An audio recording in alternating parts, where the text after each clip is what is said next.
আল্লাহর সান্নিধ্যে চলে গেলেন, খানায়ে কাবাকে সামনে রেখে রবের দরবারে মাসুকের কুদরতি পায়ে কপাল ঠেকাইছে। বড় মজার তাসবিহ পড়বেন সুবহানা রাব্বিয়াল আ'লা।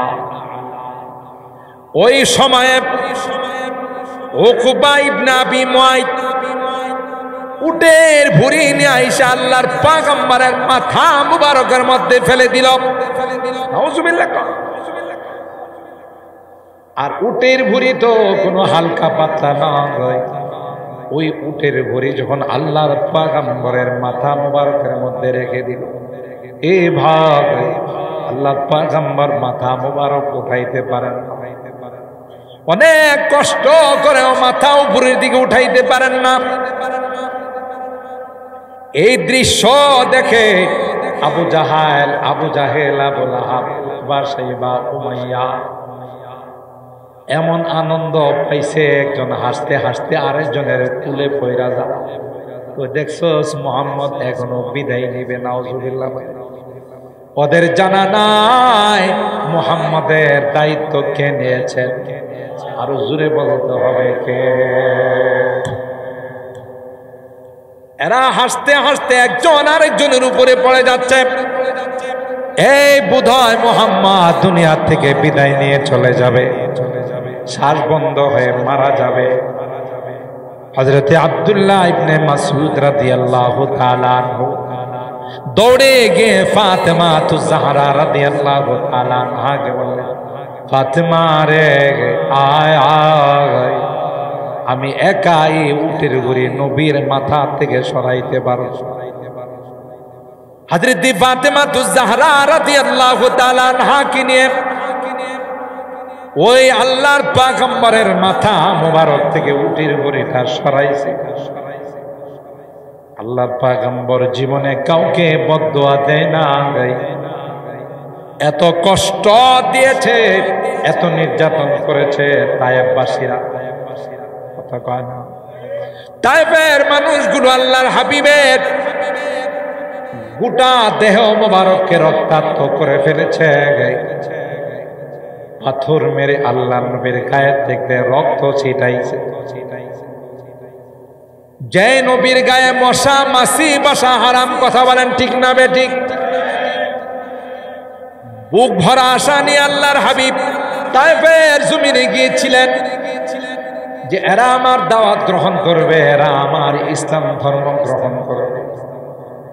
কিন্তু তায়েফের মাতবরেরা, সর্দারেরা তায়েফের যুবকদেরকে লিলি দিল, মক্কা থেকে একটা পাগল আসছে, তাকে এখান থেকে তাড়িয়ে দাও। নাউজুবিল্লাহ। এ ভাই, আল্লাহর হাবিবের শরীরের মধ্যে বৃষ্টির মতো ছোট ছোট পাথরগুলো মারতেছিল। ওই মুহূর্তে আল্লাহর হাবিবকে হযরতে জিবরাইল এসে বললেন, ও পয়গম্বর, আল্লাহ পাক আপনার অত্যাচারের দৃশ্যটা দেখেছেন। আপনি যদি অর্ডার করেন তায়েফ শহরটা দুইটা পাহাড়ের মাঝখানে, যারা তায়েফ গিয়েছেন এখনো তায়েফ শহরটা রিং রোড দিয়ে তায়েফ শহরের মধ্যে যাইতে হয়।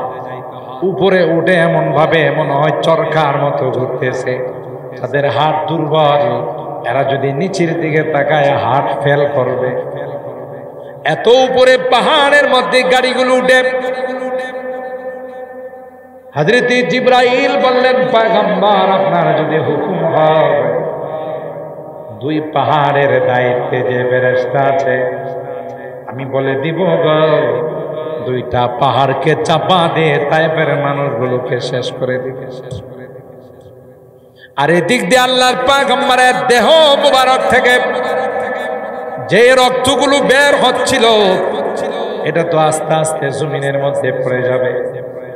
আল্লাহ পাক হযরত জিবরাইলকে আরশে আজিম থেকে ডাক দিয়া কয়, এ জিবরাইল, তাড়াতাড়ি যাও, তাড়াতাড়ি যাও, আমার হাবিবের দেহ মুবারক থেকে যদি এক ফোঁটা রক্ত তায়েফের জমিনে পড়ে যায়, কিয়ামত পর্যন্ত পৃথিবীর মধ্যে কোনো গাছপালা উদিত হবে না।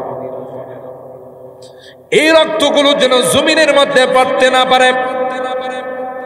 তাফসীর রুহুল বায়ানের মধ্যে আসে, হযরত জিবরাইল পয়গম্বরকে বলেন, হুজুর আমি আল্লাহর কাছে ছিলাম, তায়েফের যুবকরা যখন আপনার উপর অত্যাচার করতেছিল, আপনার উপর যখন নির্যাতন চালাইতেছিল, আল্লাহ আমাকে অর্ডার দিয়েছেন ওখান থেকে এসে আপনার রক্তগুলো আমি জমিনে পড়তে দেই না, আপনার রক্ত মুবারক গুলোকে আমি আকাশের মধ্যে হাওয়ার মধ্যে ছিটিয়ে দিয়েছিলাম।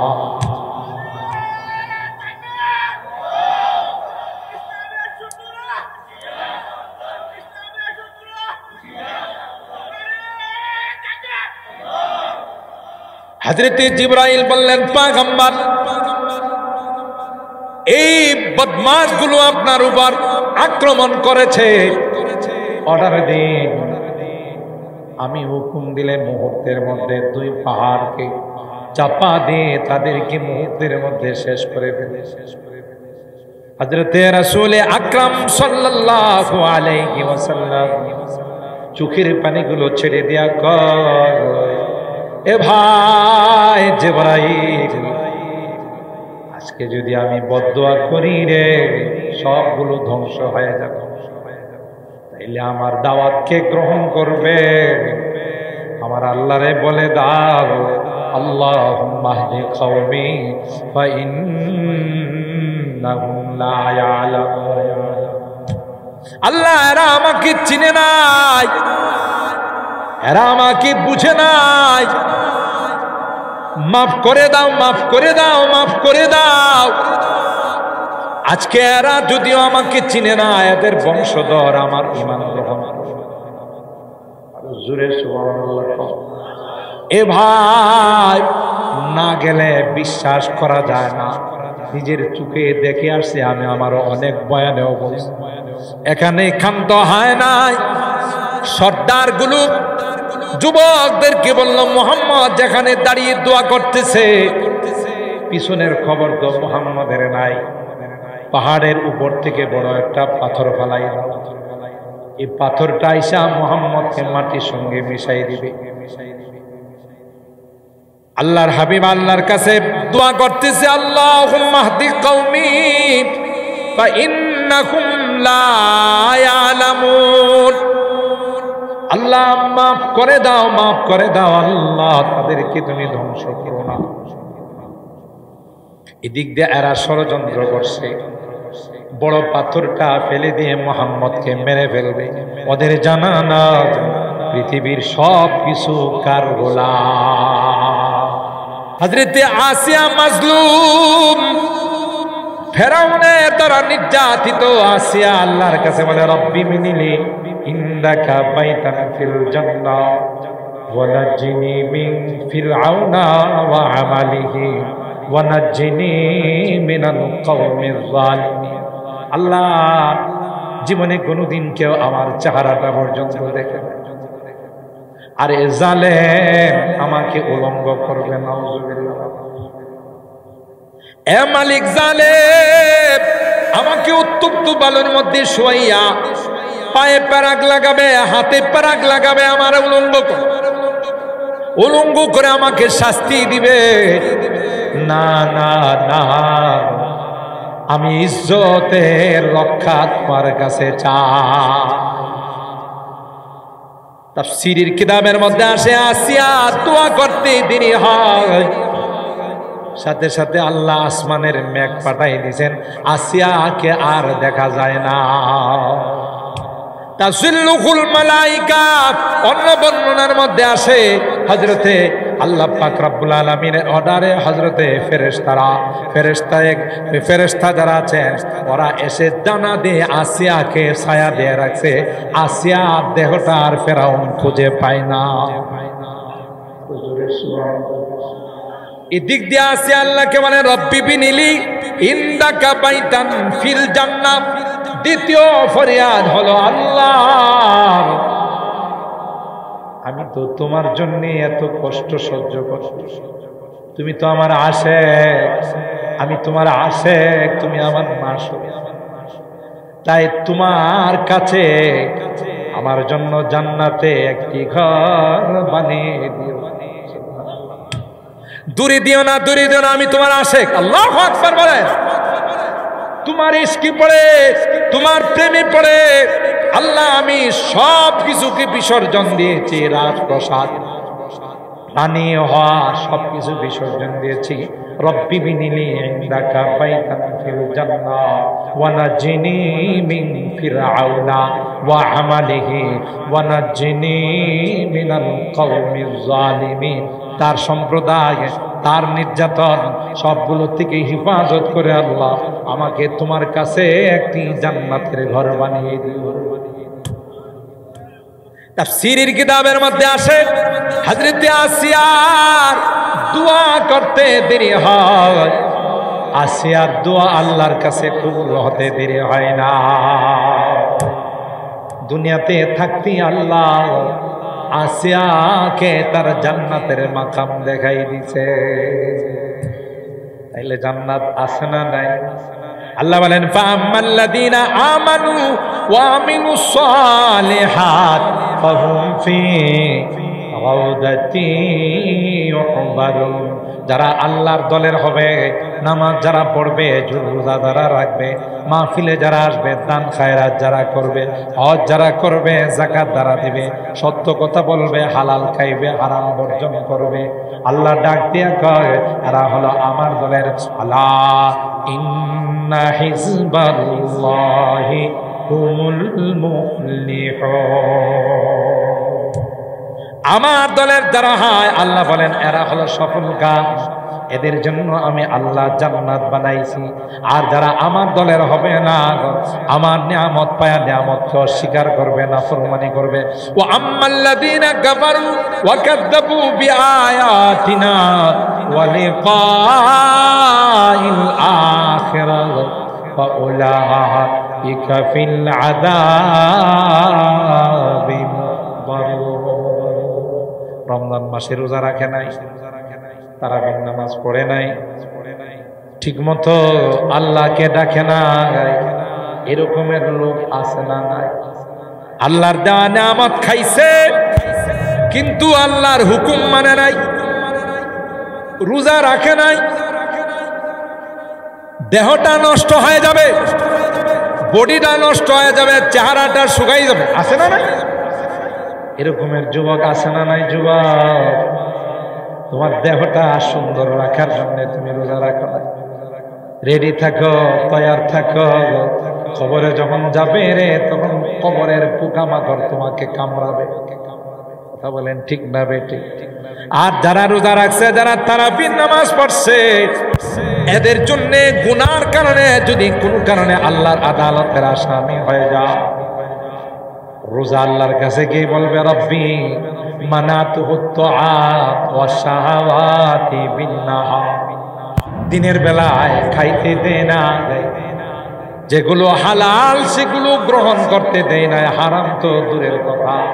যে খাবার তার জন্য হালাল ছিল, যে পানি তার জন্য হালাল ছিল, যেই বৈধ স্ত্রী তার জন্য হালাল ছিল, তাদের কাছে যাইতে দেয় না। আল্লাহ তোমার জন্য রোজা রাখছে, আজকে গুনার কারণে তোমার আদালতের আসামি হয়ে গেছে, তাই মালিক তোমার কাছে সুপারিশ, তোমার কাছে ফরিয়াদ, আমার এই মক্কলকে যতক্ষণ পর্যন্ত তোমার জান্নাতে না দিবে ততক্ষণ পর্যন্ত তোমার আদালত ছেড়ে যাব না। আলহামদুলিল্লাহি ওয়া কাফা ওয়া সালামুন আলা ইবাদিহিল্লাযীনা ইসতাফা। أما بعد فقد قال الله تبارك وتعالى في كلامه المجيد وفي فرقانه الحميد. أعوذ بالله من الشيطان الرجيم. বিসমিল্লাহির রহমানির রহিম ফাআম্মাল্লাযীনা আমানু ওয়া আমিলুস সালিহাতি ফাহুম ফি রাউদাতিন يحبرون وأما الذين كفروا وكذبوا بآياتنا ولقاء الآخرة فأولئك في العذاب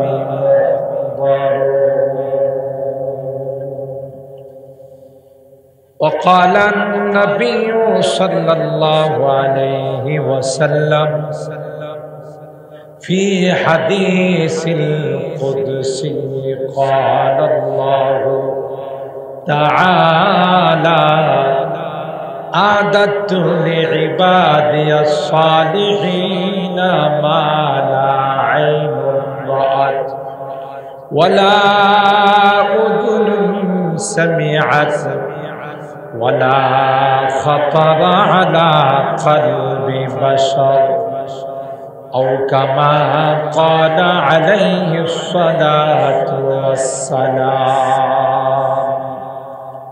بارك الله لنا ولكم في القرآن العظيم ونفعنا وإياكم بالآيات والذكر الحكيم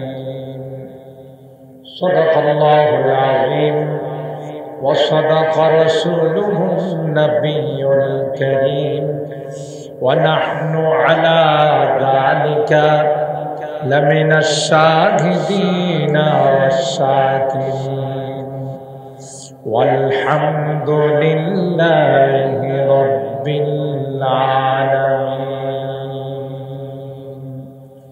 محبتের সাথে সকলে দরুদ শরীফ اللهم صل على محمد وعلى آل محمد كما صليت على إبراهيم وعلى آل إبراهيم إنك حميد مجيد اللهم بارك على محمد وعلى آل محمد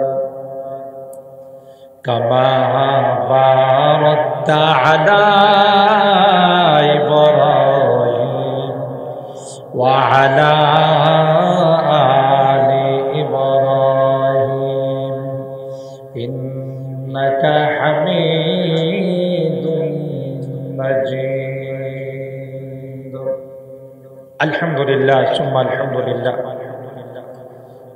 ঐতিহ্যবাহী আইরল উত্তরপাড়া সানরাইজ ইসলামী যুব সংগঠনের উদ্যোগে আয়োজিত নবম বার্ষিক ইসলামী মহাসম্মেলনের সম্মানিত সভাপতি মণ্ডলী হযরত মাওলানা সিরাজুল ইসলাম সাহেব, হযরত মাওলানা আনোয়ার হোসেন সাহেব, হযরত মাওলানা শফিকুল ইসলাম সাহেব, হযরত মাওলানা আতিকুল ইসলাম সাহেব দামাত বারাকাতুহুম, হযরত উলামায়ে কেরাম, বেরাদারানে ইসলাম, পর্দার আড়ালের মা ও বোনেরা, আল্লাহ পাকের দরবারে লাখো কোটি শুকরিয়া যে রব্বে কায়নাত এই দুর্যোগপূর্ণ আবহাওয়ার মধ্যেও আমাদের কিছু মানুষকে বৃষ্টি উপেক্ষা করে আল্লাহর কাছে দোয়া করে কোরআনে কারীমের কিছু কথা শোনার জন্য আজকের এই জান্নাতি বরকতি মাহফিলে বসার তৌফিক দান করেছেন। এই জন্য অন্তরের অন্তঃস্থল থেকে শুকরিয়া আদায় করে বলি আলহামদুলিল্লাহ। খুব লম্বা আলোচনা হবে না ইনশাআল্লাহ। আল্লাহ তাআলার কাছে যেহেতু আমরা বুক ভরা আশা নিয়ে দোয়া করছি, আমরা আশাবাদ যে ইনশাআল্লাহ বৃষ্টি আর বাড়বে না, যে কতক্ষণ আলোচনা হবে আল্লাহ তাআলা আমাদেরকে বৃষ্টি মুক্ত রাখবেন, বলুন ইনশাআল্লাহ। মুহতারাম হাজিরিন, আমি কোরআনুল কারীমের সূরা আর-রুমের 15 এবং 16 নম্বর আয়াতে কারিমা তেলাওয়াত করি। একখানা হাদিসে কুদসি আপনাদের খিদমতে পাঠ করি। আল্লাহ পাক রব্বুল আলামিন আমাদেরকে এই পৃথিবীর মধ্যে পাঠিয়েছেন এবং একটা স্বাধীনতা দিয়েছেন, কর্মের স্বাধীনতা, আমার ইচ্ছার স্বাধীনতা। কথা পরিষ্কার আল্লাহ আমাদেরকে জানিয়ে দিয়েছেন, আমি একদিক দিয়া জান্নাত বানাইছি আর একদিক দিয়া জাহান্নাম বানাইছি। জান্নাত বানাইছি যারা আমার কথা মতো চলবে, নবীর তরিকা মতো চলবে, তাদেরকে আমি আল্লাহ জান্নাত দেব, সুবহানাল্লাহ। আর যারা আমার কথা মানবে না, নবীর তরিকা মতো চলবে না, তাদের জন্য আমি কি রাখছি? জাহান্নাম। এটাকে আর একটু সুন্দর করে বলা যায় যে পৃথিবীর মধ্যে দুইটা দল হবে, একটা হবে আল্লাহর দল আর একটা হলো শয়তানের দল। কথা বলেন ঠিক না বেঠিক? একটা কার দল? আর একটা শয়তানের দল। এটাও কোরআনে আছে, হিজবুশ শয়তান আর হিজবুল্লাহ। যারা শয়তানের দলে যাবে আল্লাহ বলেছেন উলাইকা হুমুল খাসিরুন, এরা চিরকালের জন্য ক্ষতিগ্রস্ত হয়ে যাবে। আর আল্লাহর দলে যারা থাকবে আল্লাহ বলেন উলাইকা হুমুল মুফলিহুন, এরা দুনিয়াতেও সফল কাম, পরকালেও সফল কাম। সুবহানাল্লাহ। এখন আমাদেরকে আল্লাহ বলেন তুমি কোন দলে যাইবা, এই স্বাধীনতা কিন্তু তোমাকে আমি আল্লাহ দিয়েছি। তুমি কি শয়তানের দলের সদস্য হইবা না আমার দলের সদস্য হইবা? আমার দলের সদস্য যদি হয় আমি তোমাকে জান্নাত দেব, আর শয়তানের দলের সদস্য যদি হও তাইলে কিন্তু তোমার কপাল পুড়ছে, তুমি কিন্তু চিরকালের জন্য জাহান্নামের লাকড়ি হয়ে যাবে। ঠিক না বেঠিক? আল্লাহ পাক রব্বুল আলামিন এই স্বাধীনতা দিয়ে আমাদেরকে দুনিয়াতে পাঠাইছে। আর কোরআনে কারীমের বহু আয়াতে জান্নাতের রাস্তায় যেন আমরা চলি, আল্লাহ জান্নাতের লোভ দেখাইছে। মানুষের স্বভাবগতভাবে যে জিনিসের প্রতি মানুষ দুর্বল থাকে সেই জিনিসেরও আল্লাহ লোভ দেখাইছে। যেমন স্বর্ণ, রূপা, টাকা পয়সা, ভোগ বিলাস, আরাম আয়েশ, ঘর বাড়ি, নারী, এগুলোর প্রতি কিন্তু মানুষ একটু দুর্বল থাকে। কথা বলেন ঠিক কিনা? ভালো একজন সুন্দরী মেয়ে যদি তার নজরে কখনো পড়ে যায়, দেখতে যুবতী, সুন্দরী, রমণী, রূপসী, তাইলে এই মেয়ের প্রতি অজান্তেই সে দুর্বল হয়। কথা কয় না? এটা হলো তার স্বভাবগত, সৃষ্টিগত একটা ব্যাপার। তো আল্লাহ তাআলা এই সকল জিনিসের লোভ আমাদেরকে দেখাইছে। সুবহানাল্লাহ। যেন আল্লাহ বলেন দেখো তোমরা যদি আমার পথে চলে, আমার কথা মতো চলে আসতে পারো, এমন সুন্দরী বউ তোমাদেরকে দেব যে বউ কোনোদিন কল্পনা করতে পারো না। সুবহানাল্লাহ বলেন। কামসালিল লুলুইল মাকনুন ওয়া হুরুন ঈন, কামসালিল লুলুইল মাকনুন জাযাআম বিমা কানু ইয়ামালুন। আল্লাহ বলেন বান্দা তুমি যদি দুনিয়ার জমিনে তোমার জিন্দেগিটা যদি আমি আল্লাহর কথা মতো তুমি পরিচালিত করো, যদি 5 ওয়াক্ত নামাজ পড়ো রে, রমজান মাসে যদি রোজা রাখো,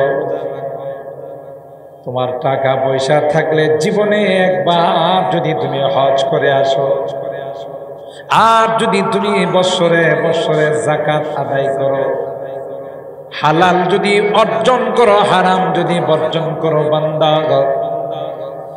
আল্লাহ তোমাকে এমন জান্নাত দেব রে, যেই জান্নাতের মধ্যে তোমার জন্য আমি আল্লাহ হুরু গিলমান, এমন সুন্দরী রমণী রূপসী নারীর ব্যবস্থা করে রেখেছি।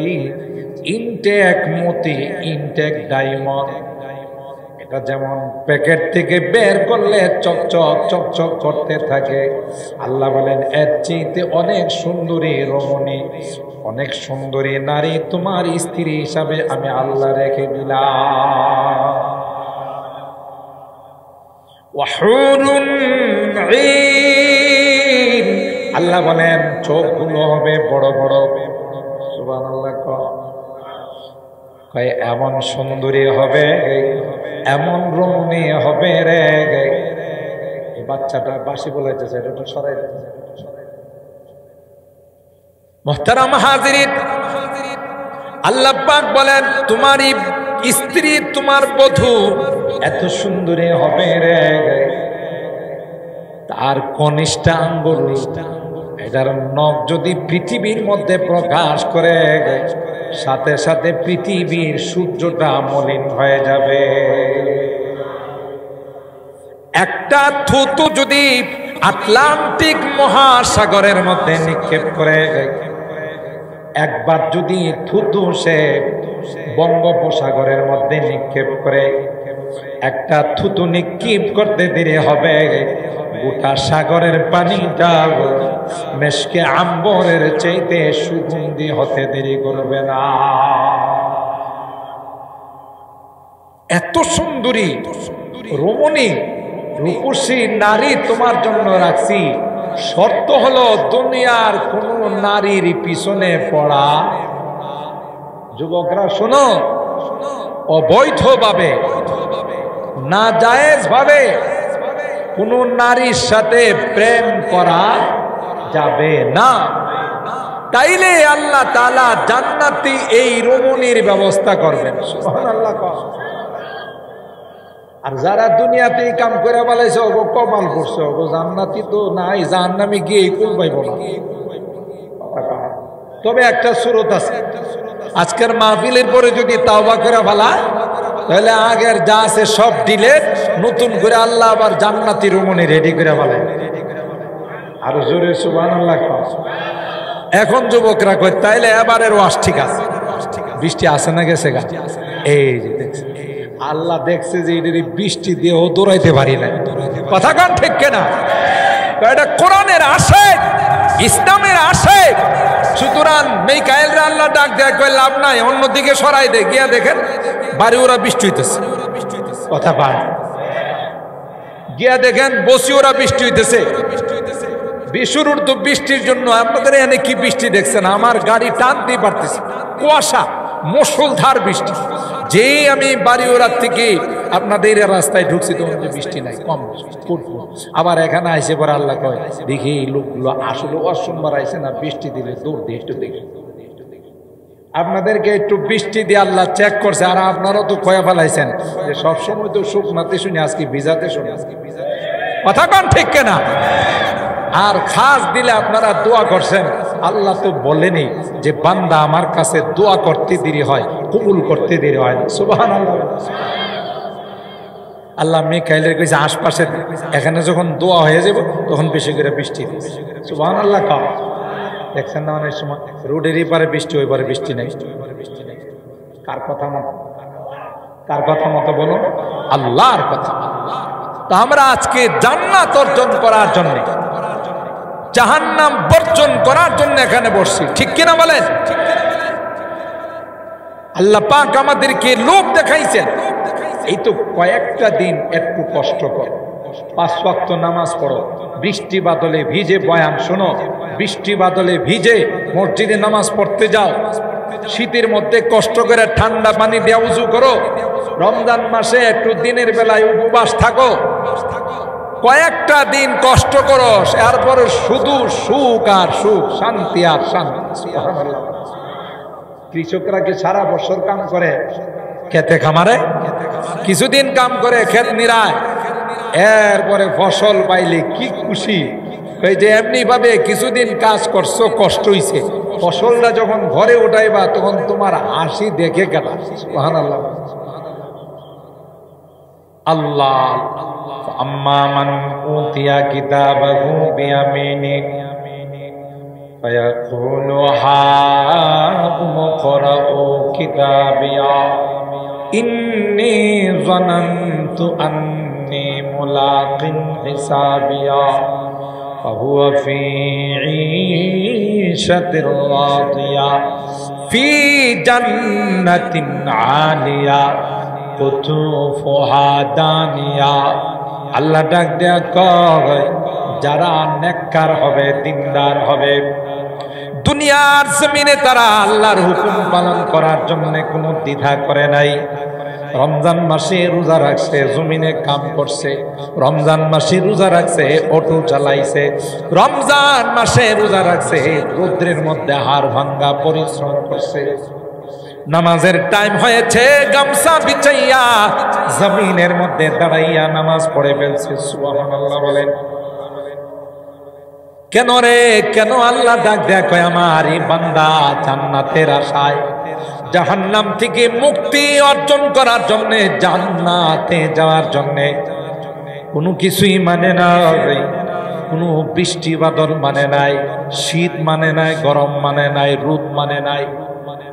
আমার জান্নাতের আশায় এরা নেক আমল করেছে, এরা দিনের কাজ করছে, এরা আমার হুকুম মতো চলছে, আমার পয়গম্বরের তরিকা মতো চলছে রে।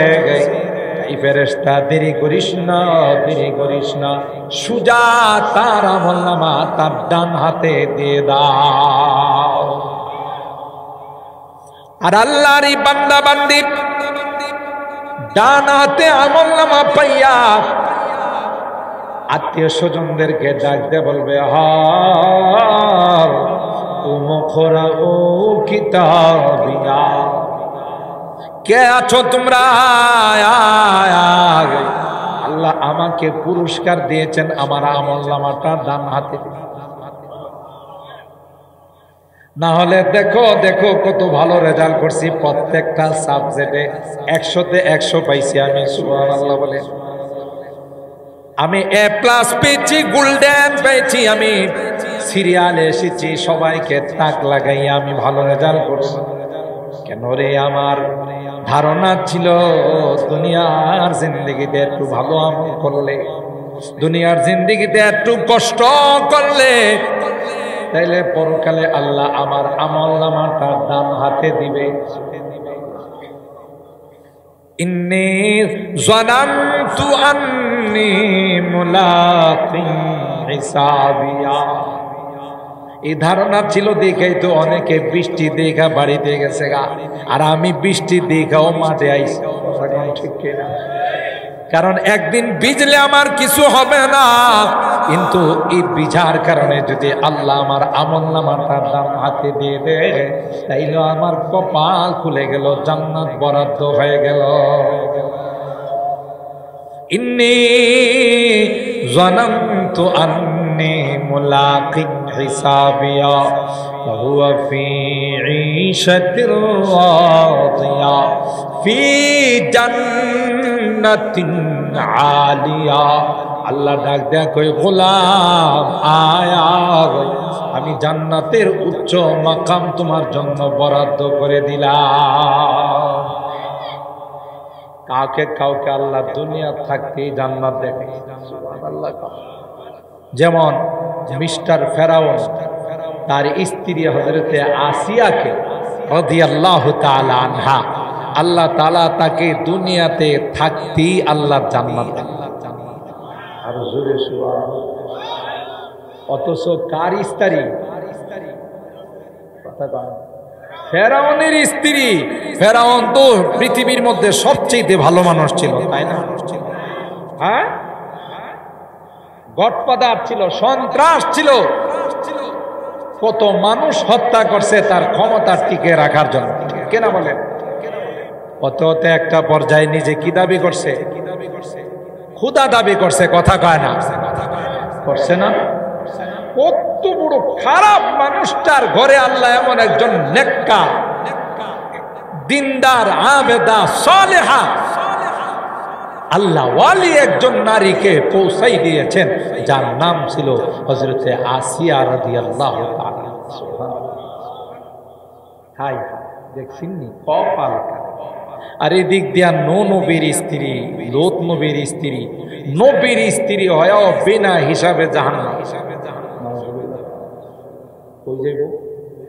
কার স্ত্রী? নবী কি ছোট খাটো নবী? নবী ৯৫০ বছর মানুষকে ঈমানের দাওয়াত। সুবহানাল্লাহ। লোত নবী জলিলুল কদর পয়গম্বর, নবীর স্ত্রী, নবীর ঘরে থাকে, নবীর ঘর সংসার করে, তাদের থেকে সন্তান আদি হইছে। কিন্তু এই পোড়া কপাইল্লারা, বদনসিব গুলো নবীর উপর ঈমান আনে নাই, এই জন্য বিনা হিসাবে জাহান্নাম। তাহলে নসিবটা কত খারাপ। নবীর ঘরে থাইকা, নবীর কথা শুই না, নবীর খায়া, নবীর সাথে ঘর সংসার কইরা যাইব কো কথা কন। আর এদিক দিয়া হযরতে আসিয়া ফেরাউনের মতো একটা সন্ত্রাসের সাথে থাইকা। সুবহানাল্লাহ। মিশরের রানী, ফার্স্ট লেডি, ইংলিশে বলে ফার্স্ট লেডি, কি তার মর্যাদা। ফেরাউন তুই আমি একটু দেখতে পারি না, তুই আল্লাহ মানিস না, তুই নিজে ক্ষুদা দাবি করিস, অথচ তোর ক্ষুদাগিরি করার বিন্দু পরিমাণ কোন ক্ষমতা কথা কয় আছে। ওই যে আমি আনসার হিসাবের ঘটনা কই, ফেরাউন ক্ষুদা দাবি করছে, বৃষ্টি নাই। আনসারি সাহেব হুজুর এই ঘটনা কইছেন, আল্লাহ হুজুরের কবরকে নূরে নূরান্বিত করে, আল্লাহ হুজুরকে জান্নাতুল ফেরদাউসের আলা মাকাম নসিব করে। আজকে আনসারি সাহেব হুজুর নাই। বিশেষ করে আমরা সিলেটে যখন প্রোগ্রামে যাই, সিলেটের এমন কোন অলিগলি নাই যেখানে আল্লামা আনসারী রাহিমাহুল্লাহর কদম পড়ে নাই। গোটা সিলেটের মানুষ এখনো তার জন্য কাঁদে। যদিও আনসারী সাহেবের নকলের অভাব নাই, নকল কে আর আসল হবে। আনসারী সাহেব হুজুর রহমাতুল্লাহ আলাইহি একদিন আমারে বলতেছিল, উনি তো আবার একটু মিশুক মাঝি ছিলেন, কথা তো খুব মজা করে কইতেন, হুজুর আমি যদি মইরা যাই আমার কোনো সুখ নাই। হুজুর এটা কি কর? আমার নকল এমন ভাবে বাইরেছে হুজুর, আমি কোন জায়গায় যাই কাশি দিই, এই জায়গা থেকে যাই কাশি। কথা কয় না, কয় হুজুর হের কাশি আসুক না আসুক, আমার নকল করবার লেগা হ্যাঁ এনে যায় কাশি দেয়। হয়তো এক বক্তা হুজুরের নকল করতে যায়া বেটারে বয়ান দিয়েছে আসরের পর, হ্যাঁ বয়ান শুরু করতেছে, শুরু করে বলতেছে, মোহতারাম হাজিরিন, আল্লাহ পাকের দরবারে অগণিত অসংখ্য শুকরিয়া যে আল্লাহ পাক গভীর রজনীতে আমাদেরকে এই মাহফিলে বসার তৌফিক দান করছে। আসরের পর কি গভীর রজনী? কথা কয় না। হ্যাঁ যে গভীর রজনী কইছে কেন? আনসারী সাহেব হুজুর যখন বয়ান করে তখন রাত বাজে 12টা। হেডারা নকল করছে, যখন নকল করতেছে, নকল তো যেভাবে আছে এইভাবে করা লাগে। হ্যাঁ আসরের পরে যে বয়ান করতেছে এটা এর মাথায় না, গভীর রজনী কথা কয়। আনসারী আকাশ এমন মধুর কণ্ঠের তিলাওয়াত, বিশ্ব নন্দিত মুফাসসির কোরআন, যার বয়ানের একটা কাশিশ ছিল, একটা আকর্ষণ ছিল, ঠিক কিনা বলেন? সিলেট এলাকায় রাত 2টা 3টার সময় মানুষ বসে থাকতো ওনার বয়ান শোনা। আলহামদুলিল্লাহ, এত বড় মর্যাদাওয়ালা ছিল, অনেক সুন্দর সুন্দর আলোচনা করতেন, কোরআন তিলাওয়াত সুন্দরভাবে করতেন। তো হুজুরে একটা বয়ানে বলতেন, এটা কিন্তু আবার আমার জায়গায় না, বুখারী শরীফের কোন হাদিসে আছে কথা কয়।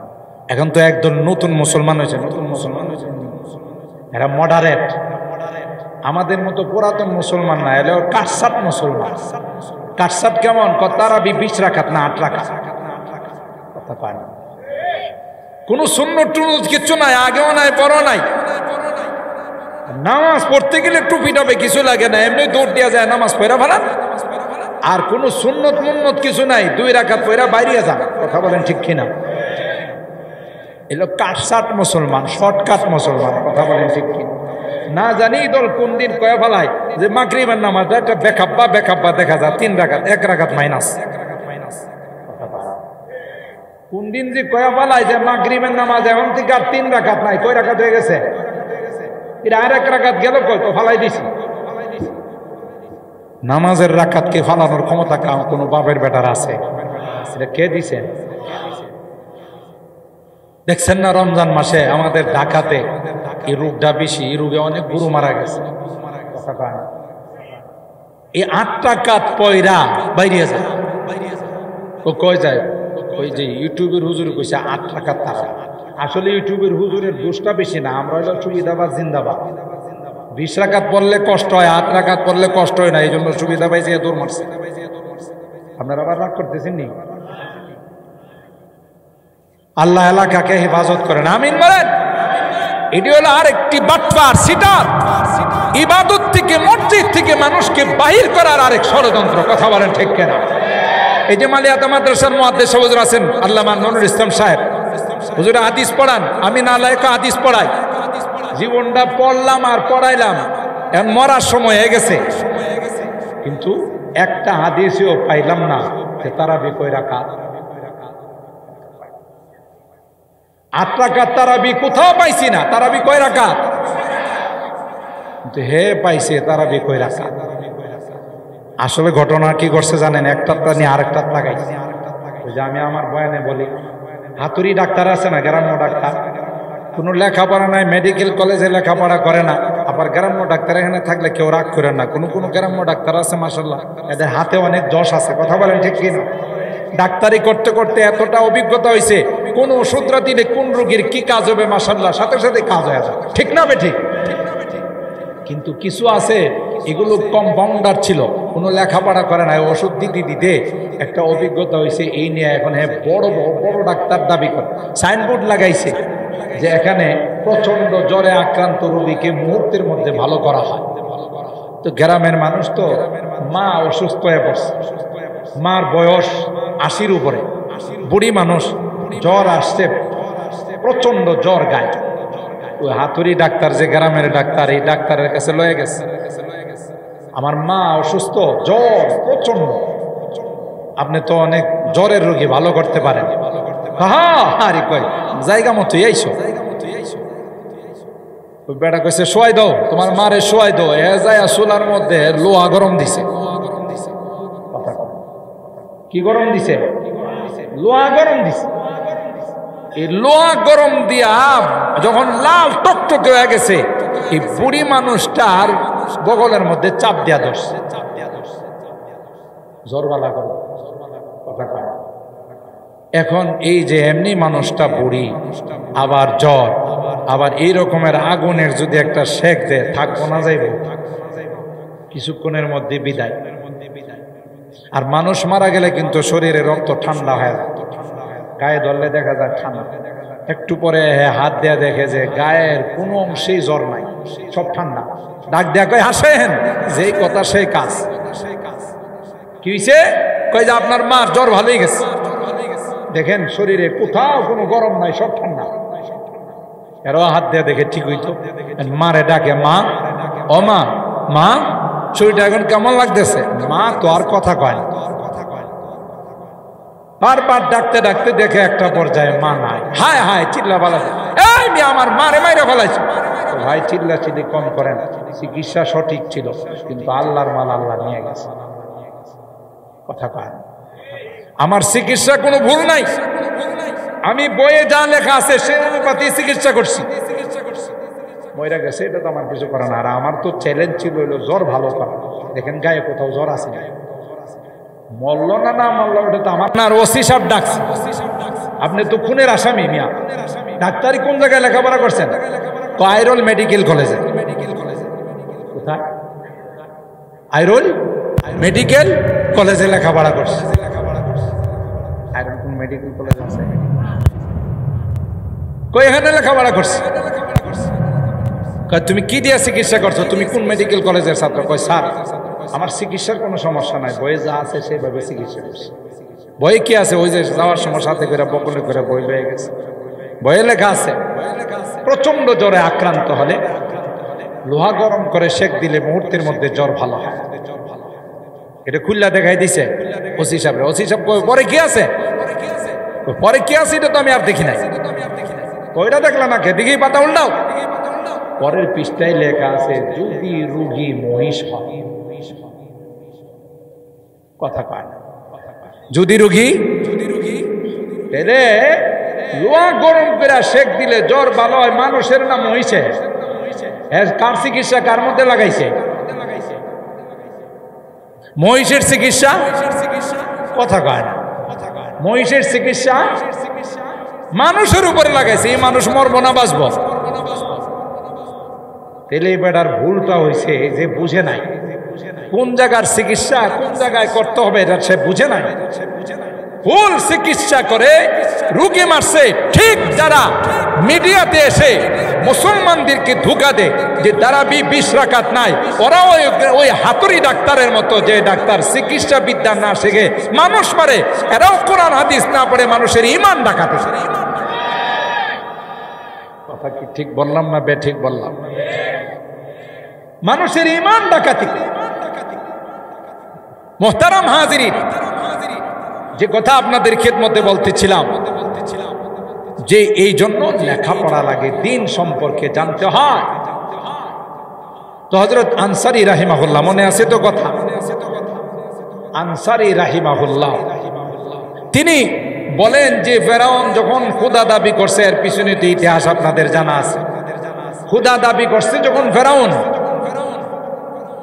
তখন এলাকার লোকজন এসে বলতেছে যে খোদা বৃষ্টি তো না, একটু বৃষ্টি লাগে। আর ফেরাউন রে তো খোদা বানাইছে শয়তানে। কে বানাইছে? শয়তানে ফেরাউন রে প্রস্তাব দিছে, আপনি যেহেতু খোদার জন্য নবী লাগে, আমার নবী বানায়। তাহলে বুঝেন কি মার্কা খোদা আর কি মার্কা নবী। বৃষ্টির কথা বলার পর তখন জনগণকে বলার আগে নবীরে ডাকছে, হ্যাঁ নবী। জনগণ তো বৃষ্টি যাইতেছে, শয়তান নবী কই বলে দেন সকালবেলা মুষলধার বৃষ্টি হবে। তাহলে বোঝা গেল খোদার থেকে নবীর পাওয়ার কম না বেশি? খোদা সিদ্ধান্ত দিতে পারে নাই, সিদ্ধান্ত দিয়ে দিছে কে? শয়তানের সিদ্ধান্ত দিয়ে দিছে। আর শয়তানের চালাফেলা তো অভাব নাই, অগণিত চালাফেলা শয়তানের। সবগুলোর ডাইকা বলছে আজকে শোয়ার সময় এক জগ করে পানি খাইবা, মাঝখানে পেশাব লাগলেও টিপ দিয়ে ধরে রাখবা, উঠতে পারবা। যখন বলবো আমি তখন সবাই একসাথে মেশিন স্টার্ট করবা। কে কইছে? শয়তানের তার চেলাদেরকে বলছে। যখন রাত্র 3টা বাজছে তখন শয়তানে হুইসেল মারছে, এ সবাই একসাথে মুতো।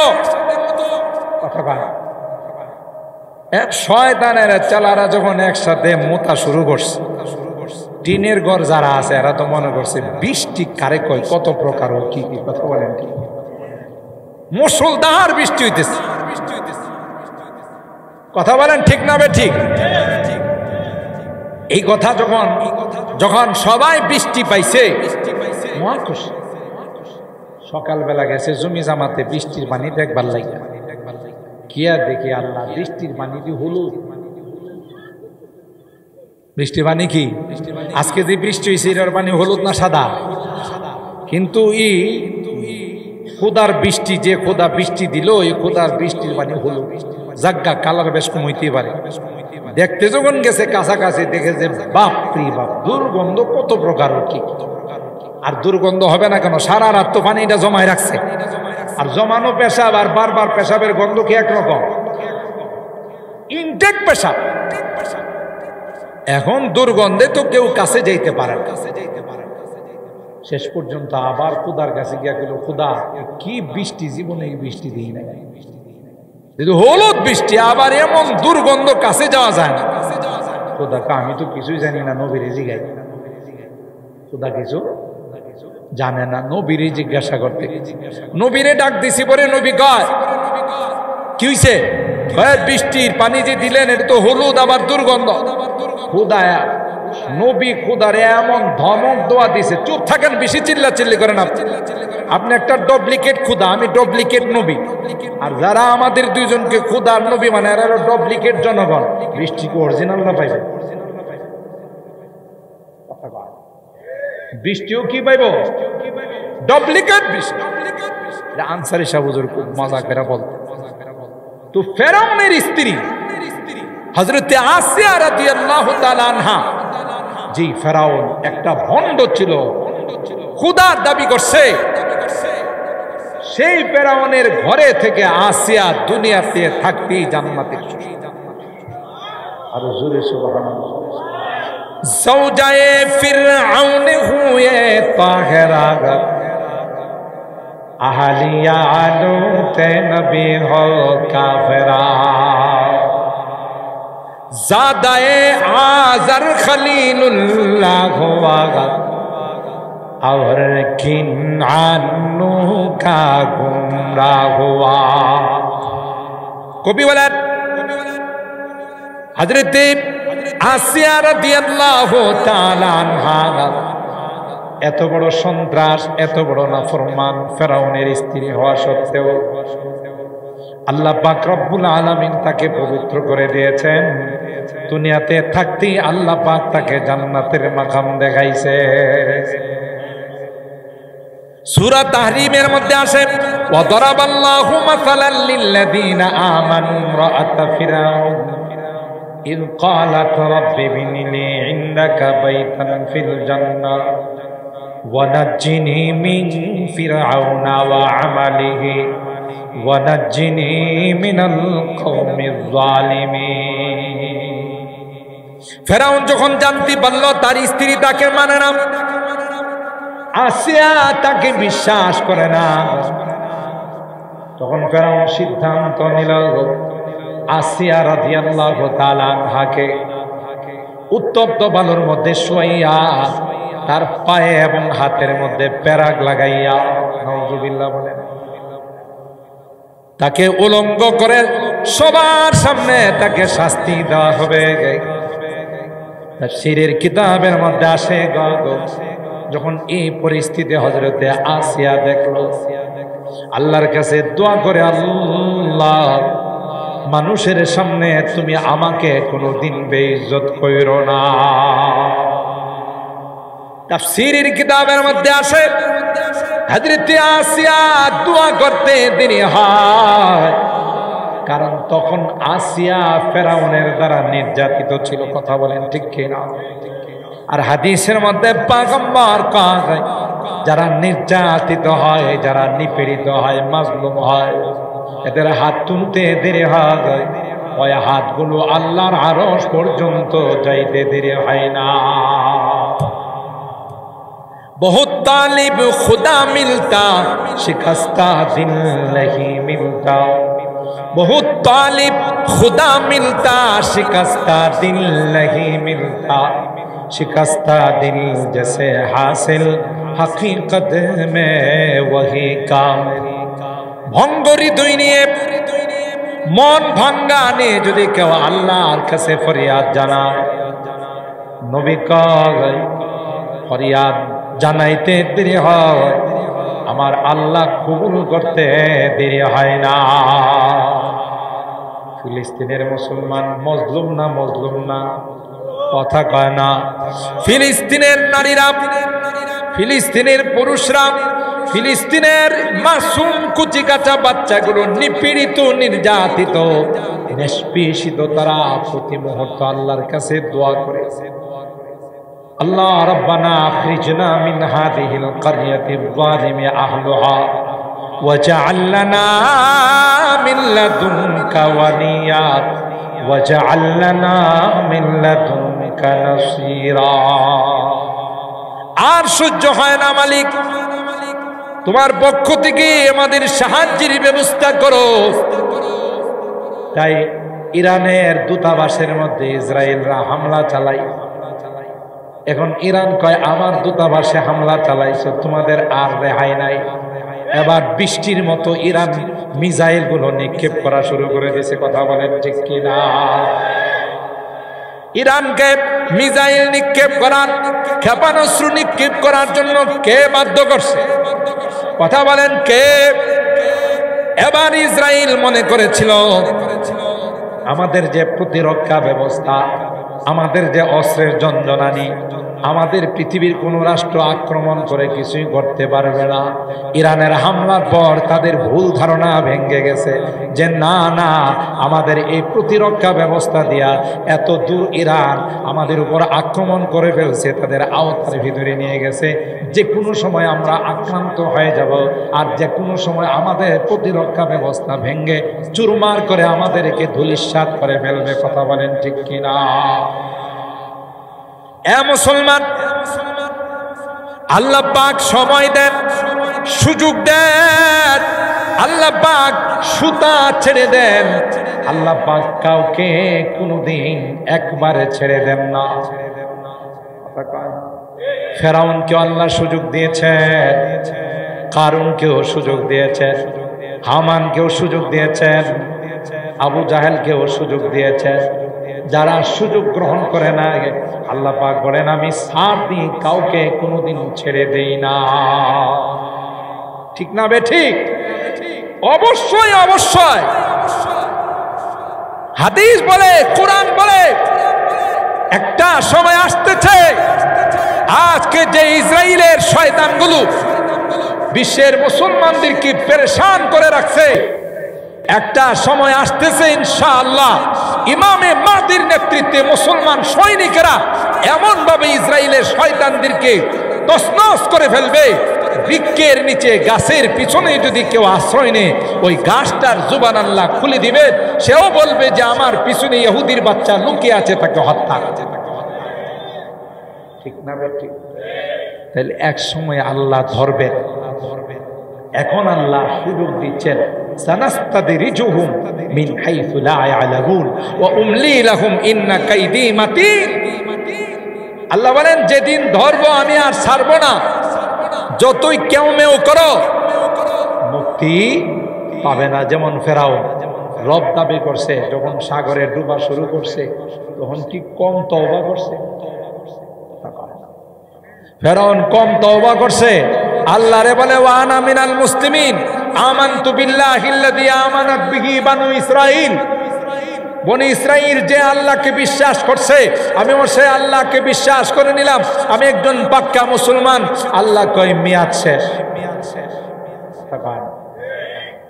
তোমার সময় পার হয়ে গেছে, এখন আমি ধরছি। কারণের মতো এত বড় সম্পদশালী কোটিপতি, আল্লাহর রাস্তায় দান করার জন্য মাদ্রাসার হুজুরা যায় বসেন, মাদ্রাসায় অনেক এতিম ছাত্র আছে, গরিব ছাত্র আছে। ভাই আল্লাহ তো আপনার অনেক টাকা পয়সা দিছে, কিছু টাকা পয়সা এতিম ছাত্রদেরকে দেন। আপনারা ওয়াজ করেন, আল্লাহ দিল কোন দিক দিয়ে? আমি ব্যবসা বাণিজ্য কইরা কাম কাজ কইরা টাকা অর্জন করছি, আমি শিল্পপতি হয়েছি, আল্লাহ আবার দিছে কবে? আর আসতে নওয়াজবিল্লাহ। তাহলে আল্লাহ দেওয়া সম্পদকে স্বীকার করছে না অস্বীকার করছে? আল্লাহ কয় তাহলে তবে খেলা দেখাই, তুই কামাইছ। আচ্ছা, এরপরে আল্লাহ জমিন রে কইছে ধর, ফাখাসাফনা বিহি ওয়া বিদারিকিল আরদ। আল্লাহ পাক জমিনকে অর্ডার দিতে দেরি হয়, আর এই জমিন কারুন এবং কারুনের সম্পদ সহ তাকে গ্রাস করতে দেরি হয় নাই। কথা বলেন ঠিক না বেঠি? কেন? আল্লাহর দেওয়া নিয়ামতকে অস্বীকার করছে। সবাইকে আল্লাহ পাক বলেন সময় দি, সুযোগ দি, কিন্তু একবারে ছেড়ে। এটা আল্লাহর বিধান। আপনারা আমরা বেঁচে থাকলে দেখবো আমাদের জীবদ্দশায় এমন শিক্ষা আল্লাহ দিবে, ইসহানার বাচ্চাদেরকে, ইহুদি বাচ্চাদেরকে, ইসরায়েলের শয়তানদেরকে, যা গোটা পৃথিবীর মধ্যে ইতিহাস হয়ে থাকে। কথা বলেন ঠিক না বেঠি? যেমন একসঙ্গে 13টা বছর আল্লাহ নবী মক্কার জমিনে কত কষ্ট সহ্য করছে। রাস্তা দিয়ে নামাজ পড়তে যায়, ওখানে কাটা দেয়া রাখে। আবু লাহাবের স্ত্রী উম্মে জামিল, বড় বড় মাদার কাটা আছে না, মাদার কাটা ফুটতে রাখে, যে মোহাম্মদে গেলে যেন এটা কাটাটা যায় ভিতরে ঢুকে, আর মোহাম্মদ যেন এই কাটার ব্যথায় যেন মারা যায়। আল্লাহ নবী হারাম শরীফের মধ্যে খানায়ে কাবার সামনে আল্লাহরে সেজদা দিছে। আবু জাহেল, আবু লাহাব, উতবা, সাইবা, উকবা ইবনে আবি মুআইত, এই শয়তানগুলো একসাথে হয়া একটা একটারে কয় কে আছো, এটা সুযোগ। মুহাম্মদে যখন সিজদায় যাইব, উটের বুড়ি নিয়ে আইসা তার মাথার উপরে ফালাই দিও। এই বুড়ির থেকে মাথা উঠাইতে পারবো না, শ্বাস বন্ধ হইয়া মুহাম্মদ মারা যাইব। উকবা ইবনে আবি মুআইত এই দুষ্ট শয়তান হ্যাঁ করছি কি, এই কাজ আমি পারব। আল্লাহ, বুখারী শরীফ। আল্লাহর পয়গম্বর সিজদায় গেলেন, আল্লাহর সান্নিধ্যে চলে গেলেন, খানায়ে কাবাকে সামনে রেখে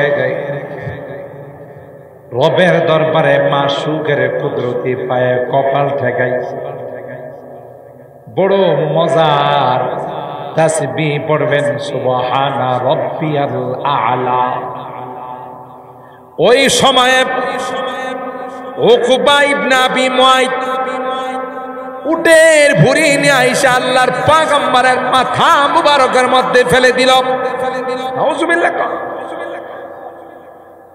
আর উটের ভুঁড়ি তো কোনো হালকা পাতলা নয়, ওই উটের ভুঁড়ি যখন আল্লাহর পয়গম্বরের মাথা মুবারকের মধ্যে রেখে দিল, এই ভাগ আল্লাহর পয়গম্বর মাথা মুবারক উঠাইতে পারেন, অনেক কষ্ট করেও মাথা উপরের দিকে উঠাইতে পারেন না। এই দৃশ্য দেখে আবু জাহেল, আবু লাহাব, উতবা, সাইবা, উমাইয়া এমন আনন্দ পাইছে, একজন হাসতে হাসতে আরেকজনের কুলে পয়রা যায়। তো দেখছস মুহাম্মদ এখনো বিদায় নিবে, নাউজুবিল্লাহ। ওদের জানা নাই মুহাম্মদের দায়িত্ব কে নিয়েছেন। আরো জোরে বলতে হবে কে। এরা হাসতে হাসতে একজন আরেকজনের উপরে পড়ে যাচ্ছে। এই বোধহয় মুহাম্মদ দুনিয়া থেকে বিদায় নিয়ে চলে যাবে, শ্বাস বন্ধ হয়ে মারা যাবে। হযরতে আব্দুল্লাহ ইবনে মাসউদ রাদিয়াল্লাহু তাআলা আনহু দৌড়ে গিয়ে ফাতেমা তুজহারা রাদিয়াল্লাহু তাআলা আনহাকে বললেন, ফাতেমা রে আয় আয়, আমি একাই উটের ভুঁড়ি নবীর মাথা থেকে সরাইতে পারব। হযরত ফাতেমা তুজহারা রাদিয়াল্লাহু তাআলা আনহাকে নিয়ে ওই আল্লাহর পয়গম্বরের মাথা মুবারক থেকে উটের ভুঁড়িটা সরাইছে। আল্লাহর পয়গম্বর জীবনে কাউকে বদদুয়া দেয় না, এত কষ্ট দিয়েছে, এত নির্যাতন করেছে তায়েফবাসীরা, কথা কয় না। তায়েফের মানুষগুলো আল্লাহর হাবিবের গোটা দেহ মোবারককে রক্তাক্ত করে ফেলেছে, পাথর মেরে আল্লাহ নবীর গায়ে থেকে রক্ত ছিটাইছে। যে নবীর গায়ে মশা মাছি বাসা হারাম, কথা বলেন ঠিক না বেঠিক? বুক ভরা আশা নিয়ে আল্লাহর হাবিব তায়েফের জমিনে গিয়েছিলেন যে এরা আমার দাওয়াত গ্রহণ করবে, এরা আমার ইসলাম ধর্ম গ্রহণ করবে।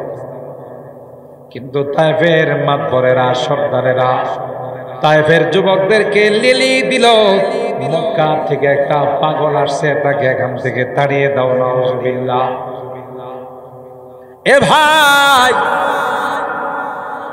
আল্লাহর হাবিবের শরীরের মধ্যে বৃষ্টির মতো ছোট ছোট পাথরগুলো মারতেছিল।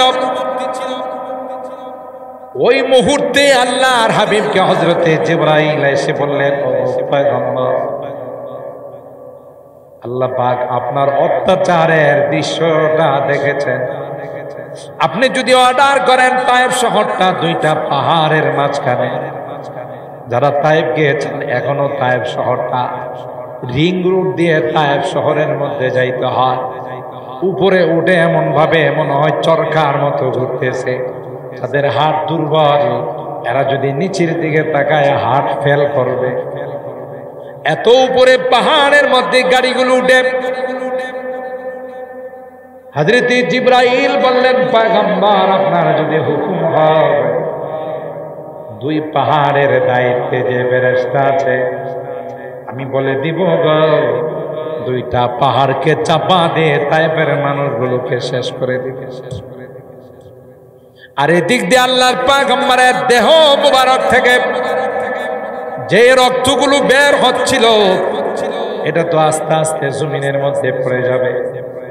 আল্লাহ পাক হযরতে জিবরাইলকে আরশে আজিম থেকে ডাক দিয়া কয়, এ জিবরাইল, তাড়াতাড়ি যাও, তাড়াতাড়ি যাও, আমার হাবিবের দেহ মুবারক থেকে যদি এক ফোঁটা রক্ত তায়েফের জমিনে পড়ে যায়, কিয়ামত পর্যন্ত পৃথিবীর মধ্যে কোনো গাছপালা উদিত হবে না। এই রক্তগুলো যেন জমিনের মধ্যে পড়তে না পারে। তাফসীর রুহুল বায়ানের মধ্যে আসে, হযরতে জিবরাইল পয়গম্বরকে বলেন, হুজুর, আমি আল্লাহর কাছে ছিলাম, তায়েফের যুবকরা যখন আপনার উপর অত্যাচার করতেছিল, আপনার উপর যখন নির্যাতন চালাইতেছিল, আল্লাহ আমাকে অর্ডার দিয়েছেন ওখান থেকে এসে আপনার রক্তগুলো আমি জমিনে পড়তে দেই না, আপনার রক্ত মুবারক গুলোকে আমি আকাশের মধ্যে, হাওয়ার মধ্যে ছিটিয়ে দিয়েছিলাম।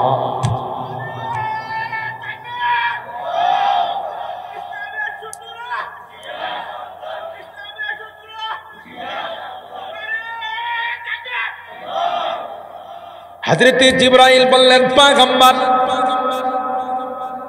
এই বদমাশগুলো আপনার উপর আক্রমণ করেছে, অর্ডার দিন, আমি হুকুম দিলে মুহূর্তের মধ্যে দুই পাহাড়কে চাপা দিয়ে তাদেরকে মুহূর্তের মধ্যে শেষ করে ফেলে।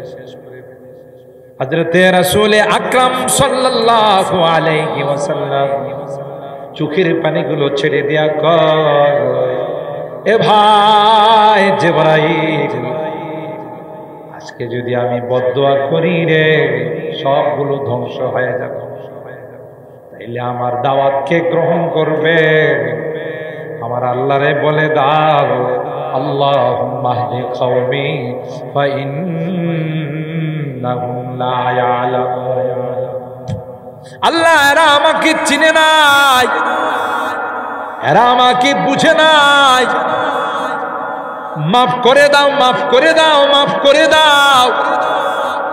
আজকে এরা যদিও আমাকে চিনে না, এদের বংশধর আমার ঈমান গ্রহণ করবে। জোরে সুবহানাল্লাহ। এ ভাই, না গেলে বিশ্বাস করা যায় না। নিজের চোখে দেখে আসছে, আমি আমারও অনেক বয়ানে বলছি, এখানে ক্ষান্ত হয় নাই। সর্দার গুলো যুবকদেরকে বলল, মুহাম্মদ যেখানে দাঁড়িয়ে দোয়া করতেছে, পিছনের খবর তো মুহাম্মদের নাই, পাহাড়ের উপর থেকে বড় একটা পাথর ফালাই দাও, এই পাথরটা আইসা মুহাম্মদকে মাটির সঙ্গে মিশাই দিবে। আল্লাহর হাবিব আল্লাহর কাছে দোয়া করতেছে, আল্লাহুম্মা হদি কওমি ফা ইন্নাকুম লা ইয়ালামুন।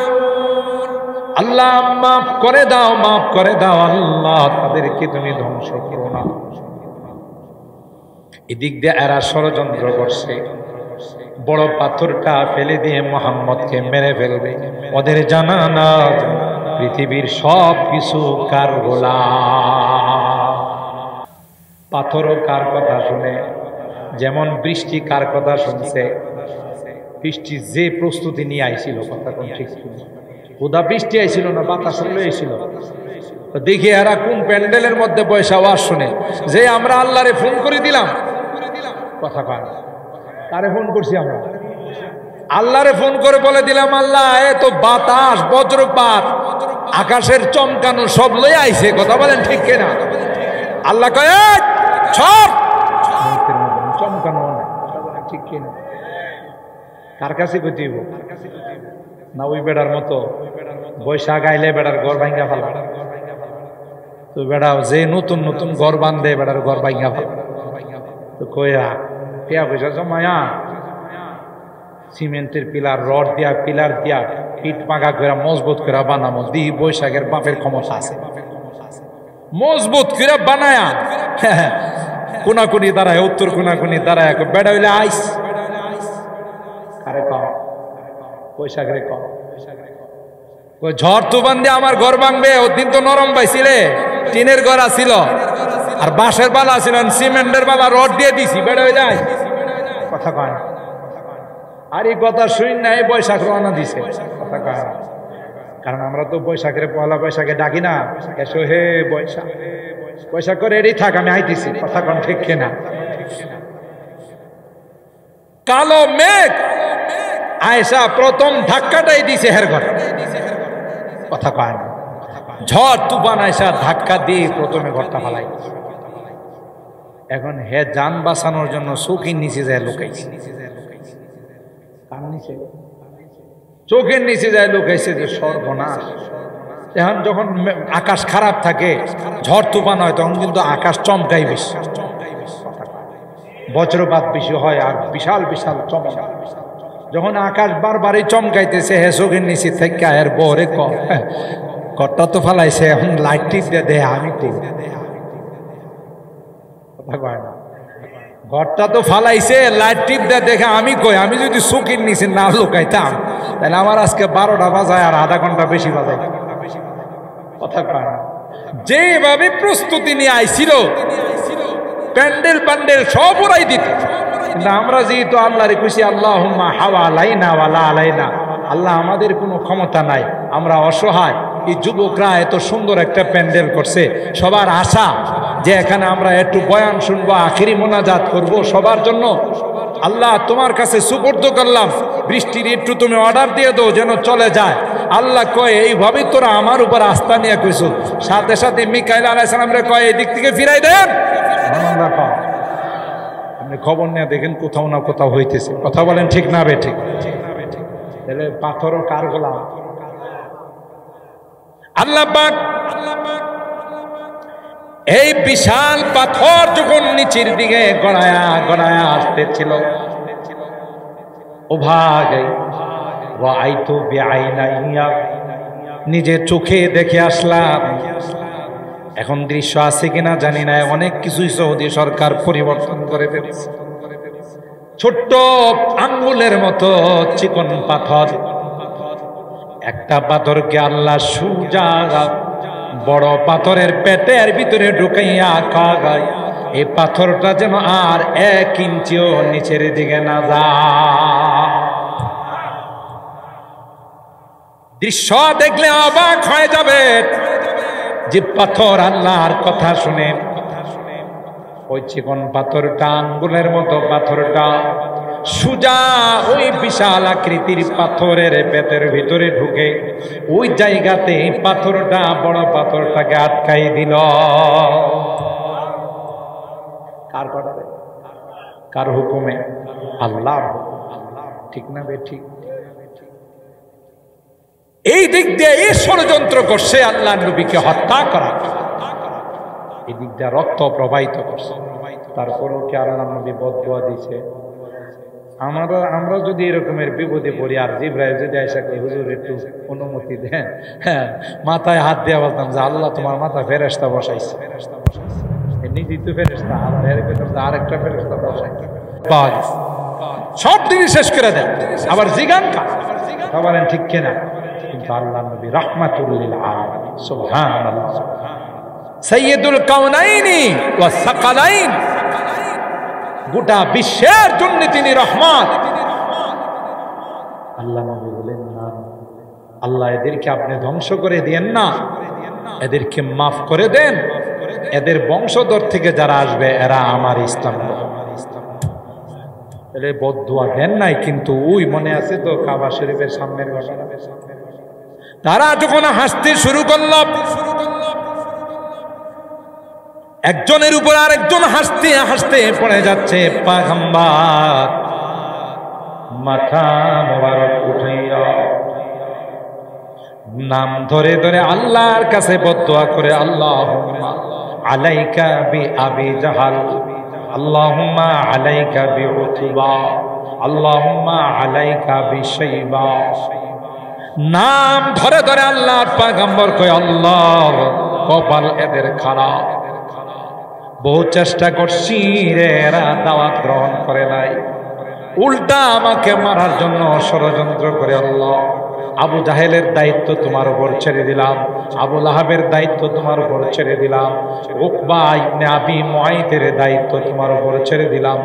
নাম ধরে ধরে যখন পয়গম্বর বদদুয়া শুরু করলেন, এখন আর কাহারও চেহারার মধ্যে হাসি না,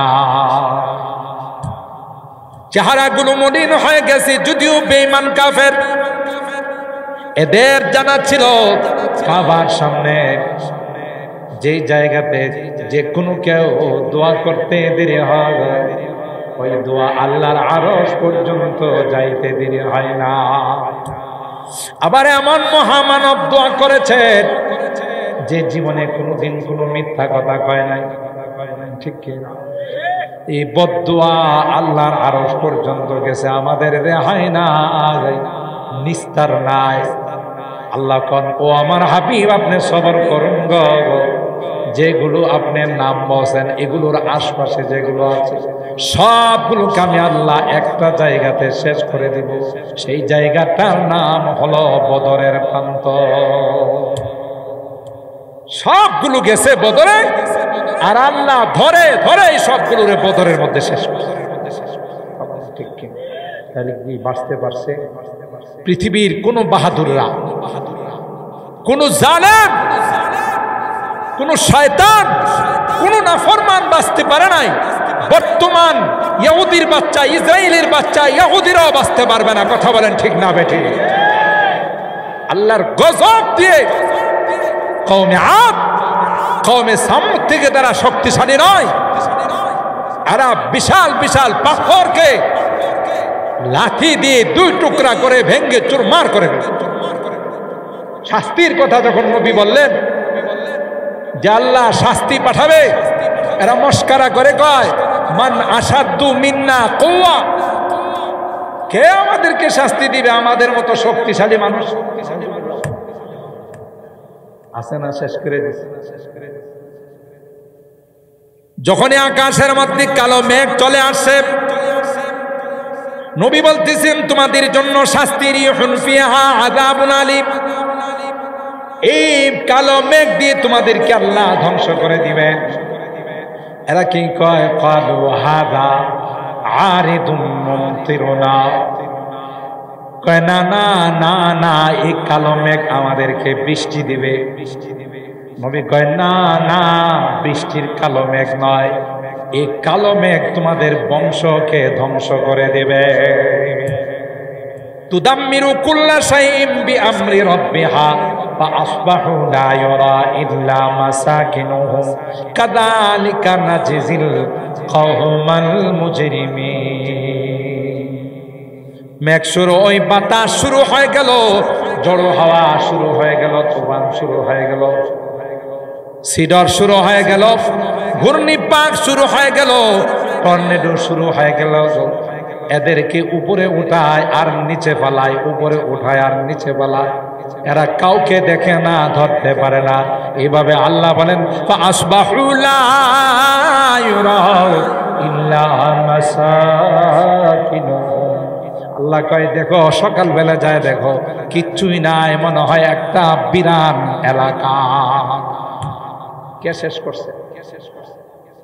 আমার ভাইরা, মাজলুমের পক্ষে কে থাকে? হযরতে আসিয়া, মনে আছে কিনা? হযরতে আসিয়া মাজলুম, ফেরাউনের দ্বারা নির্যাতিত আসিয়া আল্লাহর কাছে বলে রব্বি মিনিলি ইন্দাকা বাইতান ফিল জান্নাহ ওয়া নাজ্জিনি মিন ফিরআউনা ওয়া আমালিহি ওয়া নাজ্জিনি মিনাল কওমিজ জালিমিন। আল্লাহ, জীবনে কোনোদিন কেউ আমার চেহারাটা পর্যন্ত দেখে না, আর এ জালেম আমাকে উলঙ্গ করবে না। এ মালিক, জালেম আমাকে উত্তপ্ত বালুর মধ্যে শোয়াইয়া পায়ে প্যারাক লাগাবে, হাতে প্যারাক লাগাবে, আমার উলঙ্গ করে আমাকে শাস্তি দিবে। না না না, আমি ইজ্জতের রক্ষা তোমার কাছে চাই। তাফসীরের কিতাবের মধ্যে আসে আসিয়া দোয়া করতে দেরি হয়, সাথে সাথে আল্লাহ আসমানের মেঘ পাঠাই দিয়েছেন, আসিয়াকে আর দেখা যায় না। তাজিল্লুহুল মালাইকা, অন্য বর্ণনার মধ্যে আসে হযরতে আল্লাহ পাক রব্বুল আলামিনের অর্ডারে হযরতে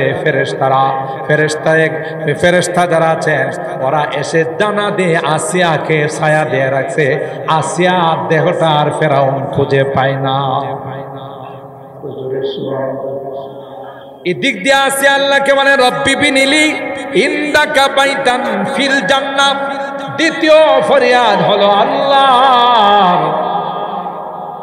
আমি তো তোমার জন্য এত কষ্ট সহ্য করছি, তুমি তো আমার আশেক, আমি তোমার আশেক, তুমি আমার মাসুক, তাই তোমার কাছে আমার জন্য জান্নাতে একটি ঘর বানিয়ে দিও। দূরে দিও না, দূরে দিও না, আমি তোমার আশেক। আল্লাহু আকবার বলে। তোমার ইশকে পড়ে, তোমার প্রেমে পড়ে আল্লাহ আমি সব কিছুকে বিসর্জন দিয়েছি, রাজপ্রসাদ পানীয় হওয়া সবকিছু বিসর্জন দিয়েছি। রব্বি বিনিলি ইনদাকা বাইতান ফিল জান্নাহ ওয়া নাজিনি মিন ফিরআউনা ওয়া আমালিহি ওয়া নাজিনি মিনাল কওমিজ জালিমিন। তার সম্প্রদায়, তার নির্যাতন সবগুলো থেকে হিফাজত করে আল্লাহ আমাকে তোমার কাছে একটি জান্নাতের ঘর বানিয়ে দিও। তাফসীরের কিতাবের মধ্যে আসে হযরতে আসিয়ার দোয়া করতে দেরি হয়, আসিয়ার দোয়া আল্লাহর কাছে কবুল হতে দেরি হয় না। দুনিয়াতে থাকতে আল্লাহ আসিয়াকে তার জান্নাতের মাকাম দেখাই দিছে। তাইলে জান্নাত আছে না নাই? আল্লাহ বলেন ফাআম্মাল্লাযীনা আমানু ওয়া আমিলুস সালিহাত ফাহুম ফি রাউদাতি ইউহবারুন। যারা আল্লাহর দলের হবে, নামাজ যারা পড়বে, রোজা যারা রাখবে, মাহফিলে যারা আসবে, দান খায়রাত যারা করবে, হজ যারা করবে, যাকাত যারা দিবে, সত্য কথা বলবে, হালাল খাইবে, হারাম বর্জন করবে, আল্লাহ ডাক দিয়ে কয় এরা হলো আমার দলের। আলা ইন্না হিজবাল্লাহি হুমুল মুফলিহুন। আমার দলের যারা হয় আল্লাহ বলেন এরা হলো সফলকাম, এদের জন্য আমি আল্লাহ জান্নাত বানাইছি। আর যারা আমার দলের হবে না, আমার নিয়ামত পায়া নিয়ামতকে অস্বীকার করবে, নাফরমানি করবে, ওয়া আম্মাল্লাযীনা কাফারু ওয়া কাযযাবু বিআয়াতিনা ওয়া লিকাইল আখিরাহ ফাউলাইকা ফিল আযাবি মুহদারুন। রমজান মাসে রোজা রাখে নাই, তারাবির নামাজ পড়ে নাই, ঠিক মতো আল্লাহকে ডাকে না, এরকমের লোক আছে না নাই? আল্লাহর দেওয়া নিয়ামত খাইছে কিন্তু আল্লাহর হুকুম মানে নাই, রোজা রাখে নাই, দেহটা নষ্ট হয়ে যাবে, বডিটা নষ্ট হয়ে যাবে, চেহারাটা শুকাই যাবে, আছে না নাই? এরকমের যুবক আছে না নাই? যুবক, তোমার দেহটা সুন্দর রাখার জন্য তুমি রোজা রাখো, রেডি থাকো, তৈয়ার থাকো, কবরে যখন যাবে রে তখন কবরের পোকামাকড় তোমাকে কামড়াবে। কথা বলেন ঠিক না বেটি? আর যারা রোজা রাখছে, যারা তারাবির নামাজ পড়ছে, এদের জন্য গুনার কারণে যদি কোনো কারণে আল্লাহর আদালতের আসামি হয়ে যায়, রোজা আল্লাহর কাছে গিয়ে বলবে রব্বি মানাতুহুত তুআত ওয়া শাহাওয়াতি বিন্নাহার। দিনের বেলায় খাইতে দেয় না, যেগুলো হালাল সেগুলো গ্রহণ করতে দেয় না, হারাম তো দূরের কথা। যে খাবার তার জন্য হালাল ছিল, যে পানি তার জন্য হালাল ছিল, যেই বৈধ স্ত্রী তার জন্য হালাল ছিল, তাদের কাছে যাইতে দেয় না। আল্লাহ তোমার জন্য রোজা রাখছে, আজকে গুনার কারণে তোমার আদালতের আসামি হয়ে গেছে, তাই মালিক তোমার কাছে সুপারিশ, তোমার কাছে ফরিয়াদ, আমার এই মক্কলকে যতক্ষণ পর্যন্ত তোমার জান্নাতে না দিবে ততক্ষণ পর্যন্ত তোমার আদালত ছেড়ে যাব না। খাইলে তুই মনে করছো দুনিয়ার কেউ দেখে না, আল্লাহও দেখে না। তোর এমন রোগ আল্লাহ দিব, তোর যা খাইছস তা তো বাইরিব, ভিতর থেকে আরো বেরিয়ে কথা পায়। আর যে অসাধু ব্যবসায়ী দিনের বেলা রোজার মাসে তার দোকান খোলা রাখে, হোটেল খোলা রাখে, এদের আল্লাহ এমন বিপদ দিব, দোকান বিক্রি করবে, জমিন বিক্রি করবে, ভিটা বাড়ি বিক্রি করে তার চিকিৎসার খরচ যোগাই দেয়। যারা কোরআনে কারিমের তিলাওয়াত শুনছে রমজান মাসের তারাবির মধ্যে, কি যে কামাইছেন, কি যে লাভ হইছে, এই কোরআনে কারিম আল্লাহর কাছে বলবে, আল্লাহ রাত্রে বেলায় ঘুমাইতে দেই, তুমি আল্লাহ তাকে জান্নাতের মেহমান বানাও। সুবহান। এমন সুযোগ যারা হাতছাড়া করছে, এদের মতো বদনসিব আর পৃথিবীতে কেউ আছে, দুনিয়াতে কেউ আছে? এই জন্য মুহতারাম হাজরিন, আমরা কোন রাস্তায় চলবো? জান্নাতের রাস্তায়। বলুন কোন রাস্তায়? জান্নাতের রাস্তায়। আর জান্নাতের রাস্তায় চলা সহজ। নামাজ 5 ওয়াক্ত, বছরে একবার রোজা, টাকা পয়সা থাকলে মালের লাখে 2,500, 2.5% টাকা বের করে যাকাত, আরেকটু টাকা পয়সা হলে জীবনে একবার আল্লাহর ঘর জিয়ারত করলে আল্লাহ কই তোমার জন্য আমি জান্নাত বরাদ্দ করব। আর যারা নামাজ পড়ে না, রোজা রাখে না, এত বলার পরেও নামাজ রোজা হালাল হারামের ধার ধারে না, পর্দা পশিদার ধার ধারে না, আল্লাহ কই তোমরা শয়তানের দলে, তোমাদের জন্য জাহান্নাম। ঠিক না বেঠিক? আল্লাহ পাক রব্বুল আলামিন আমাদেরকে আজকের আগের ওলামায়ে কেরাম এবং এখনো যে আলোচনাগুলো শুনলাম, এর উপর আমাদের আমল করে জান্নাতের রাস্তায় চলা আর জাহান্নামের রাস্তায় বর্জন করার তৌফিক দান করুন। বলুন আমিন। আর একটু জোরে বলুন আমিন। আজকের আমার এই যুবকরা যারা এই সুন্দর আয়োজন করেছেন, যে সানরাইজ ইসলামী যুব সংগঠন, আমি তাদেরকে মোবারকবাদ জানাই, ধন্যবাদ জানাই, অন্তরের অন্তঃস্থল থেকে তাদের জন্য দোয়া, যে এই সুন্দর আয়োজন করার জন্য আল্লাহ তাআলা আমার এই যুবকদেরকে যতদিন বেঁচে থাকবেন ততদিন এই সুন্দর আয়োজন করার তৌফিক দান। বলুন আমিন। এই যুবকদেরকে আল্লাহ তাআলা নেককার দিনদার যুবক হিসাবে কবুল করেন। আমার এই এলাকার যত মুরব্বীরা আছেন, যারা তাদের এই কাজে সহযোগিতা করেছেন, তাদেরকে উৎসাহিত করেছেন, আল্লাহ আমার এই মুরব্বীদেরকে আবু বকরের মতো বানাই দিন। বলুন আমিন। মা বোনরা যারা পর্দার আড়াল থেকে বয়ান শুনছেন, আল্লাহ আমার মা বোনদেরকেও নেককার দিনদার আবেদা জাহেদা সালেহা হিসাবে কবুল করুন। বলুন আমিন।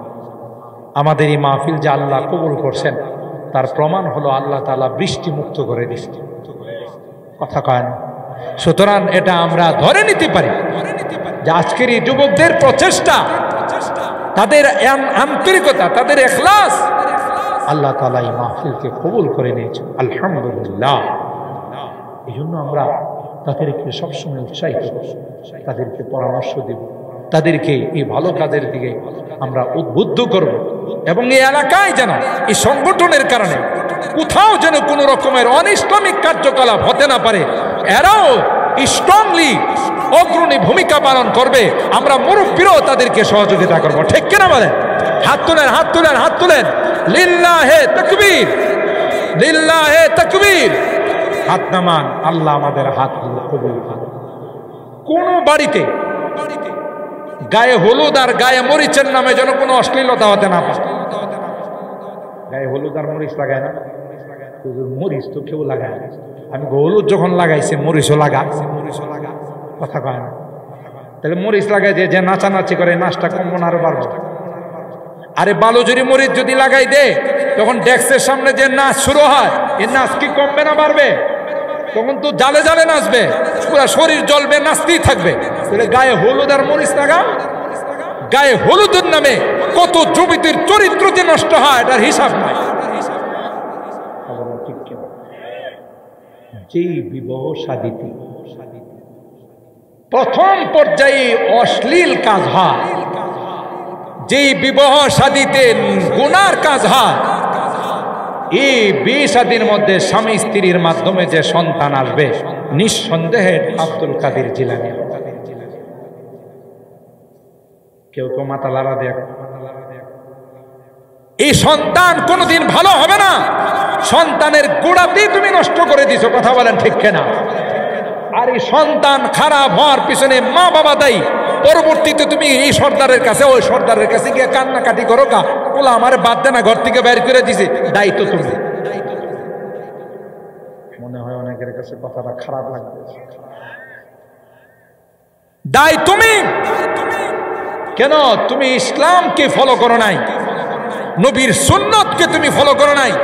তুমি শয়তানকে রাজি করার জন্য গায়ে হলুদের মধ্যে ডেক বাজাইছে, আর যুবক যুবতীরা সারা রাত নাচানাচি করছে, বিবাহ অনুষ্ঠানের মধ্যে বিভিন্ন রকমের হারাম কাজ করছে। সব কিছু করে তুমি এটাকে সুন্দর একটা জিনিসকে অসুন্দর জিনিস। এই বিবাহ শাদীর থেকে কোনদিন ভালো কিছু আশা করা যায় না। এই জন্য আপনাদেরকে অনুরোধ করে বলি, মুসলমানের বিবাহ কিভাবে হবে এটা আল্লাহ নবী বলে গেছেন, আযামুন নিকাহি বারাকা আইসারুহু মাউনা। যে বিবাহ শাদীতে খরচ যত কম, ধুমধাম যত কম, বেহুদা খরচ যত কম, ইসরাফ যত কম, যে বিবাহ মসজিদের মধ্যে হয়, আল্লাহ নবী বলেন সেই বিবাহ সবচেয়ে বরকতপূর্ণ। ঠিক না বেঠিক? মসজিদের মধ্যে বিয়ে শাদীর আয়োজন করেন সব আল্লাহওয়ালা মানুষ। এখান থেকে বিয়ে শাদী হলে সাংসারিক জিন্দেগিতে শান্তি আসবে। নাহলে যেদিন বিয়ে হবে এরপরের দিন থেকে গন্ডগোল লাগা শুরু হইব। শাশুড়ি কব তোর বাপে খাট দিছে না, পালন দিছে না, তোর বাপে এটা দিছে না, হেটা দিছে না। এই নিয়ে শুরু হয়ে যাব আস্তে আস্তে ঝগড়া আর ফাসাদ, অশান্তি শুরু হয়ে যাবে। আর কোনো কিছু চাওয়া যাবে না। ইসলাম বলে চেয়ে যদি কোনো যুবক তার শ্বশুর বাড়ির থেকে কোনো কিছু নেয়, এটা হারাম। হ্যাঁ, তিনি যদি নিজের থেকে কোনো ডাইরেক্ট ইনডাইরেক্ট আকার ইঙ্গিতেও তাকে কিছু বলা হয় না, আমার মেয়ে দিছে, আমার মেয়ে থাকবে, আমি একটা খাট খুশিতে বানাই দিলাম, একটা আলমারি দিলাম, একটা সুকেস দিলাম মেয়ের জিনিসপত্র রাখার জন্য, কেউ কোনোভাবে কিছু বলে নাই, বিয়া এটা আমি খুশি হয়ে দিলাম আমার মেয়েকে, তাইলে সমস্যা নাই, হাদিয়া নেওয়া যায়। কিন্তু কোনোভাবে যদি এটারে গোড়ায়া গাড়ায়া ঘটক পাখি ভাইয়ের মতো, ঘটক আছে না কিছু পাখি ভাই, না না বিয়া ছেলের বাবা এত নামাজি, এত আল্লাহওয়ালা দিনদার, কিচ্ছু চায় না। ছেলে তো আইরল থেকে সরাইল যায়, একটা কাজ করে তো অফিসে ডিউটি করে, একটা বাইক যদি হয় ভালো, ওনারা কিন্তু কিছু চাইছে না। একটা মোটরসাইকেল যদি 2-2.5 লাখ টাকা দিয়ে কিনে দেওয়া যায়, এটা তার যাতায়াতের জন্য সুবিধা। আপনারই তো জামাই কথা। আচ্ছা ঠিক আছে, আমার জামাইরা আমি একটা মোটরসাইকেল দিব। মোটরসাইকেল উদ্ধার করার পর অনেক সময় তো অফিসিয়াল কাজে দেশের বিভিন্ন জায়গাতে যাইতে হয়, বাড়িতে ঠিক মতো আসতে পারে না, বাজার সদাই করতে পারে না। আপনার মেয়ে থাকবো, একটা ফ্রিজ যদি হয় তাহলে খারাপ। কয়টা হইল? ঘটক পাখি ভাই বলে আচ্ছা যাক, ফ্রিজও দিব। ফ্রিজ তো দিবেন, আপনার মেয়ে কত সুন্দর করে লালন পালন করছে, ওখানে আছে একটা চৌকি, তাও গুনে ধরে লাইছে, বিছনা বাজে সিরাজা, একটা সেগুন কাঠ দিয়ে যদি খাট বানাই দেন, আপনার মেয়ে তো থাকবে। এটাও কি হয় না খারাপ? এই কইতে বেড়ারে বেশি নিয়ে নামাইছে, এটাও যায়। আমাদের ফিকহের কিতাবের মধ্যে আছে আল মারুফ কাল মাশরুফ, যেটা প্রসিদ্ধ হয়ে গেছে এটা না বললেও আকার ইঙ্গিতে বললো এটা বলার মতোই। কথা বলেন ঠিক কিনা? কোনো কথা নাই, ক্লিয়ারলি বলে দিছি বিয়াই আপনার কোনো জিনিস চাই না, আমার বাড়িতে যায় দেখেন ফ্রিজ আছে, খাট আছে, আপনার কোনো কিছু চাই না। এরপরে যদি নিজের থেকে প্রত্যেকে তো তার মেয়ের ব্যাপারে একটা সিদ্ধান্ত নিয়ে রাখে, আমার মেয়েকে খুশি আমি এটা দেবো, তাহলে এটা না জায়েজ না। কিন্তু কোনোভাবেই আকার ইঙ্গিতে কিছু নেওয়া, কথা বলেন ঠিক না বেঠিক? তাই আমি এই সোসাইটির সানরাইজ এই সংগঠনের যুবকদেরকে বলবো, বিবাহ শাদীর মধ্যে যেন কোনো গান বাজনা, ঢোল তবলা, গায়ে হলুদের নামে যেন কোনো অশ্লীলতা হতে না পারে। মুরব্বীদেরকে নিয়ে তোমরা পরামর্শ করে এগুলোকে প্রতিহত করবে। এই আইরুলটা পুরা সরাইলের জন্যে, পুরা ব্রাহ্মণবাড়িয়ার জন্য একটা আদর্শ মডেল হয়ে যাবে। পারবো না ইনশাআল্লাহ? বরকত হবে, এলাকার ছেলেবেলেগুলো ভালো হবে, এরা মা বাবার খেদমত করবে, সংসারে শান্তি আসবে। আমি আমার এই যুবকদেরকে বিনয়ের সাথে অনুরোধ করে যাব, কোথাও যেন কোনো রকমের ইসলাম বিরোধী কিছু হতে না পারে, কোরআন বিরোধী কিছু হতে না পারে, শরীয়ত বিরোধী কিছু হতে না পারে। মুরব্বীদেরকে নিয়ে পরামর্শ করে সুন্দরভাবে, ঝগড়া ফাসাদ নয়, মারামারি নয়, কথা বলেন ঠিক না ঠিক, কারোর সাথে গালিগালাজ নয়, সুন্দর করে তার হাতে পায়ে ধরে বুঝাইয়া। দেখেন আমরা একটা মুরব্বীদেরকে নিয়ে একটা পরামর্শ করছি। বহু এলাকা আমি মাহফিল করতে যাই। কিছুদিন পূর্বে রমজানের আগে আমি গেছি নরসিংদী মনোহরদী এলাকায়। এরা বললেন হুজুর আমাদের এই গোটা ইউনিয়নের মধ্যে চেয়ারম্যান সাহেব বলছে বিবাহ শাদীর মধ্যে কোনো গান বাজনা ঢোল তবলা হবে না। গোটা ইউনিয়নের মধ্যে কোথাও হয় না। আপনি হরিপুর সিলেট, হরিপুরের শেখ ছিলেন, শেখ থাকা অবস্থায় গোটা এলাকার মধ্যে কোনো দোকানে কোনো টিভি, কোন রকমের কোনো গান, কোন রকমের কিছু থাকবে না, এই আইন করে গেছেন। এখনো এই গোটা মার্কেটটার মধ্যে একটা টিভি আপনি খুঁজে পাবেন। জাফলং যাওয়ার সময় এই রুট দেওয়া যাইতে হয়, কত পিকনিক যায় না মাইক নিয়ে। সবার জানা আছে এই এরিয়াতে ঢুকলে মাইক বন্ধ রাখতে হবে, নাহলে কিন্তু বদরের যুদ্ধ শুরু হয়ে যাবে। এই জন্য কোথাও যারা এই জাফলংয়ের পুরে যায়, এই হরিপুর বাজারে গিয়ে কেউ মাইক বাজাইতে পারে না। সুবহানাল্লাহ, এতে লাভবান এলাকার মানুষও লাভবান। তাই অনেক রাত হয়ে গেছে, আমার ইচ্ছা ছিল আর আগেই শেষ করে দিব, কিন্তু আলহামদুলিল্লাহ আপনারা এখলাসের সাথে এই বৃষ্টিকে উপেক্ষা করে আসছেন। আর যুবকদেরও এখলাস ছিল এই মাহফিলের প্রতি। এই জন্য আল্লাহ তাআলা সুন্দরভাবে আবার এই মাহফিলটাকে জমেই দিয়েছেন, সুন্দরভাবে কিছু কথা বলার শোনার আল্লাহ তৌফিক দিয়েছেন। আমি তাদের কাছে এই অনুরোধটুকুন রেখে যাব, উলামায়ে কেরামদের সাথে পরামর্শ করে হেকমতের সাথে সুন্দরভাবে গোটা এলাকাতে যেন কোনো রকমের কোনো অনিসলামিক কার্যকলাপ না হয়, শরীয়ত বিরোধী কিছু না হয়, সেই ভূমিকা আমার যুবকরা রাখবে। এই আশাবাদ ব্যক্ত করি আমার বয়ান এখানে আমি ইতি টানলাম। আল্লাহ আমাদের সকলকে মোনাজাত করে যাওয়ার এবং শেষ পর্যন্ত বসে আখিরি মোনাজাতে অংশগ্রহণ করে যাওয়ার তৌফিক দান করুন। আমিন। ওয়া আখিরু দাওয়ানা আলহামদুলিল্লাহ।